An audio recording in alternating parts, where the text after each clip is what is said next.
Bonjour les élèves de 3e, donc comme promis, les cours à distance du jeudi, qui seront postés certainement jeudi soir, qui vont vous présenter dans un premier temps le chapitre 17 sur les homothéties.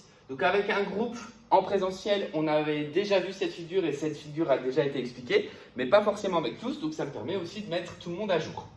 Donc là, je reviens juste sur l'introduction des homothéties. Ensuite, je parlerai d'une activité, donc dans une autre vidéo, d'une activité d'introduction sur les homothéties pour voir un petit peu comment on les construit et comment ça se passe sur GeoGebra. Et ensuite, on les analysera et notamment leurs propriétés.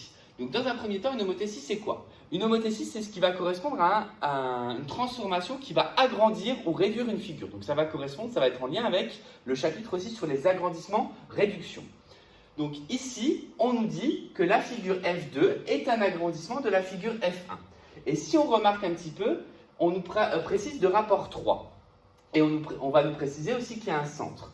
Donc ça veut dire quoi de rapport 3? Ça veut dire que on voit que la figure F1, donc c'est un petit parc qui est dessiné, sa hauteur-là, elle va être, quand on va avoir fini la transformation, 3 fois plus grande.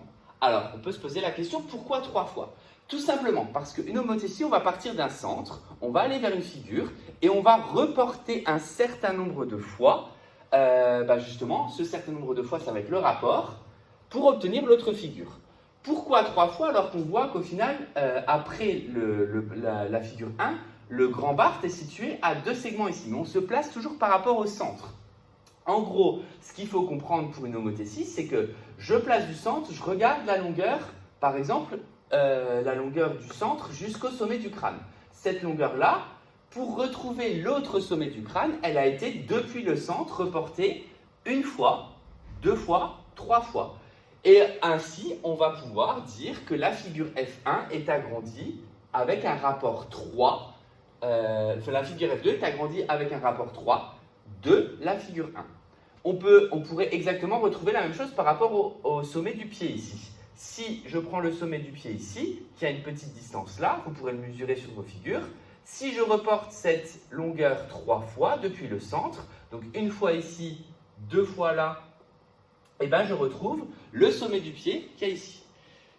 Au final, qu'est-ce qu'on va voir aussi apparaître dans cette figure? Une configuration de Thalès, puisque la configuration de Thalès va se retrouver ici, parce que quand on va transformer, la hauteur ici va être parallèle ici, tout simplement par conservation des rapports, puisque là on retrouve le rapport OM sur OM' va être égal au rapport OP sur OP', et qui va correspondre du coup à 1 tiers. Pourquoi 1 tiers dans le sens là? Parce que tout simplement la figure, si on a dans un sens un rapport 3, c'est-à-dire si on a fois 3, dans l'autre sens on va avoir divisé par 3. Et si on divise par 3, ça revient à avoir multiplié par 1 tiers. Donc, une homothétie, ce qu'il faut comprendre, c'est que ça va être un agrandissement dans un sens, une réduction dans l'autre sens d'une figure. Alors, il faudra quand même juste être un petit peu vigilant parce que là, j'ai parlé juste de rapport positif. On verra dans la suite du cours et notamment dans l'activité qu'on peut aussi parler de rapport négatif. Et dans ce cas-là, on va tout simplement retrouver la configuration de Thalès, mais cette fois-ci dans l'autre sens. C'est-à-dire que le rapport positif, on va aller dans le même sens que la figure, le rapport négatif, on va aller dans l'autre sens. Voilà en gros la petite introduction sur les homothéties.